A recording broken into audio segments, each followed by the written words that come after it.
You are looking at Julian's pronunciation guide, where we look at how to pronounce better some of the most mispronounced words in the world, like this other curious word. But how do you say what you're looking for today?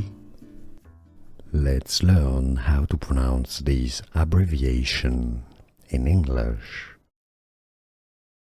We're gonna go through the American pronunciation and British English pronunciation.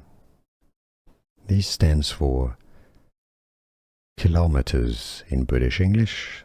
This abbreviation is pronounced as kilometers,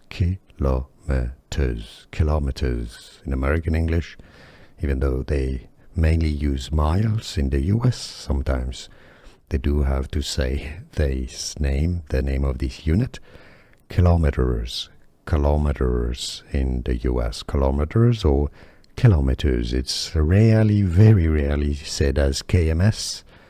You could say it as KMS, but that's the name of the abbreviation. The pronunciation is as kilometers,